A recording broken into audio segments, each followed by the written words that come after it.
જમ્મુ કાશ્મીરના પહેલગામમાં થયેલા આતંકવાદી હુમલામાં અનેક પર્યટકોની મોત થઈ છે, ત્યારે સુરતમાં એ આજે જે નમાઝ અદા કરવામાં આવી હતી ત્યારે કાળી પટ્ટી બાંધીને કરવામાં આવી હતી। આ એક વિસ્તારમાં ઊભો છું અત્યારે, જે ભાઠાના વિસ્તાર કહી શકાય, ત્યાંની આ તસવીરો છે, આપ જોઈ શકો છો। અમે એક મસ્જિદે ગરીબ નવાઝની સામે ઊભા છે, અત્યારે નમાઝ પૂરી થઈ છે અને ત્યારે અમે અહીં જે લોકો કાળી પટ્ટી બાંધીને આજે નમાઝ અદા કરી છે એને લઈને અમે વાત કરીશું અને જે પહેલગામમાં હુમલો થયો છે એને લઈને પણ ચર્ચા કરીશું કે આ લોકોને શું માનવું છે। क्या नाम है आपका? जो नमाज अदा की गई है इसके पीछे की वजह क्या है? वजह यह है कि आज हम ये दर्शाना चाहते हैं कि हम देश के साथ में हैं और काली पट्टी बांधकर हम विरोध प्रदर्शन कर रहे हैं। इसकी वजह यह है कि पहलगाम कश्मीर के अंदर जो आतंकवादी हमला हुआ है और हमारे देश के कई एक नौजवान वहाँ पर मारे गए हैं, शहीद हुए हैं। हम उनके परिजनों के साथ में हैं और उनको श्रद्धांजलि अर्पित करते हैं और उनके गम के साथ में हैं हम। पाकिस्तान लगातार ये हरकतें करता रहा है, फिर एक बार उन्होंने हरकत की, तो क्या संदेश है पाकिस्तान को लेकर? पाकिस्तान हो या हिंदुस्तान का कोई भी इंसान हो, हम आतंकवाद के ख़िलाफ़ है और हम ये बताना चाहते हैं आपके चैनल के माध्यम से कि अगर हिंदुस्तान की तरफ कोई भी आंख उठा के देखे तो हिंदुस्तान का पूरा मुसलमान पाकिस्तान के ख़िलाफ़ है और अगर ज़रूरत पड़ी तो हिंदुस्तान के साथ मिलकर हम पाकिस्तान के साथ में जंग भी करने के लिए तैयार है। बिल्कुल। તમારું નામ શું છે? साजिद खान। સાજિદભાઈ, તમારે શું કહેવું છે આજે ઘટના બની છે? हाँ, ये दुख भरी घटना है, इसकी हम निंदा करते हैं।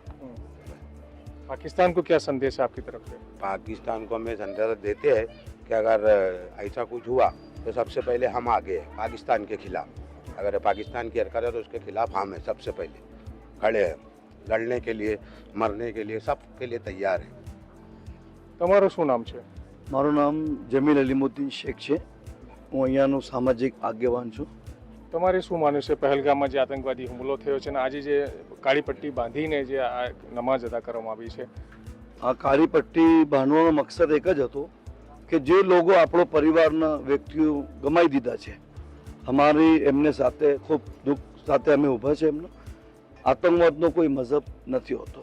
તમારું બહુ મોટો ચેનલ છે, એમના કારણે એક મેસેજ આપવા માંગુ છું કે જે ઘટના કરવાનું હતું એ લોકો કરી દીધી, મગર આપણે એ લોકોને વધારો નહીં આપીને અમે સામાજિક એકતા બનાવી રાખે તો એ લોકો કામયાબ નહીં થશે। તમે પાકિસ્તાન માટે સવાલ પૂછ્યો, હું એક જ જવાબ આપું છું, એક વાર ગલતી કરે ઇન્સાન, બીજી વાર ગલતી કરે શૈતાન ને વારંવાર ગલતી કરે પાકિસ્તાન। એવા પાકિસ્તાનની વિરુદ્ધમાં શું કાર્યવાહીની અપેક્ષા છે? કેમ કે આખા દેશમાંથી કાર્યવાહીની હવે માંગ ઉઠી રહી છે કે પાકિસ્તાનની સામે એકદમ કડકમાં કડક કાર્યવાહી કરવામાં આવે। હું તો એમ કહું છું કે જ્યારે અમેરિકા ઉસામા બિન લાદેનને ત્યાંથી ઘસેડીને લાવ્યા ત્યારે કોઈ પાકિસ્તાનને સૂચના નથી આપેલી હતી।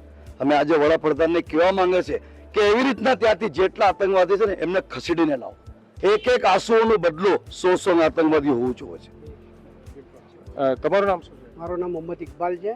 આજે ભાઈ ડૉક્ટર સાહેબે જે વાત કરી એમાં હું સહેમત છું। એમાં જે બી છે આપણે પ્રમાણે જે કરવું છે એ બહુ દુઃખભર્યો આપણને સંદેશો છે બધાને આપવાનો કે બધા એક બનીને રહો, એક રહો, આમાં કોઈ શક્યતા નહીં એક દૂસરાનું દુશ્મન બનીને નહીં રહેવાનું। આ જે ઘટના બની છે પહેલગામમાં એને લઈને શું કહેવું છે તમારે? નાને કાળી પટ્ટી તમે પણ બાંધી છે। सच्चे दिल से ये समर्थन कर रहे हैं और हमें ये इस बात का बहुत गर्व। पाकिस्तान ने जो हमला किया तो पाकिस्तान को क्या संदेश है?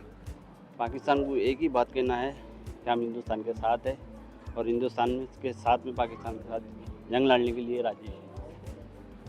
તો બિલકુલ એક વિજય ભાઈ છે, શું નામ છે આપનું? મારું નામ ઇમરાન છે। ઇમરાન ભાઈ, આ જે કાળી પટ્ટી આપે પણ બાંધી છે એનું પાછળનું કારણ શું? આનો પાછળનું કારણ એમ છે કે જે આતંકવાદી હુમલો છે પાલગામમાં, બરાબર, मैं हिंदी में बोलूँ तो चाहे तो वो हमला बहुत ही गलत हुआ है और किसी के भी साथ हुआ, ना ये हिंदू पे हुआ ना मुसलमान पे हुआ, ये हिंदुस्तान पे हमला हुआ है, बराबर। तो हम इनके साथ हैं, इनके फैमिली के साथ है, बिल्कुल गलत है और आतंकवादियों के साथ सख्त सरकार ने इनके खिलाफ आवाज़ उठानी चाहिए और इनके खिलाफ हम पूरा मुसलमान आज जो भाटेना का विरोध करता है, किसी के भी साथ ऐसी घटना नहीं होनी चाहिए। किसी का फैमिली मेंबर उसे छोड़ के जाता है, उसे बहुत तकलीफ होती है। सरकार से क्या मांगे? क्योंकि पाकिस्तान के खिलाफ अब एक्शन होने जा रहा है। होना चाहिए एक्शन, कड़ा से कड़ा एक्शन होना चाहिए। पाकिस्तान का पूरा से पूरा बाइकाट होना चाहिए। जो उन्होंने किया वो दूसरी बार कभी दोहराना, उन्होंने सोचना भी नहीं चाहिए कि ऐसा भी फिर से कभी हिंदुस्तान पे हम हमला कर सके।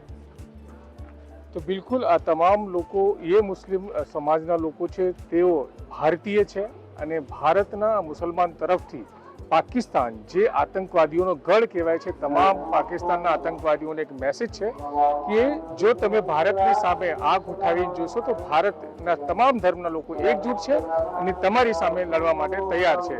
તો આજે અહીં જે નમાઝ અદા કરવામાં આવી હતી તો તમામ લોકો જે મસ્જિદમાં ગયા હતા તેઓ દ્વારા કાળી પટ્ટી બાંધીને નમાઝ અદા કરવામાં આવી હતી અને પહેલગામમાં જે આતંકવાદી ઘટના બની છે એનો વિરોધ કરવામાં આવ્યો છે. સંજય સિંહ રાઠોડ, ગુજરાત તક, સુરત.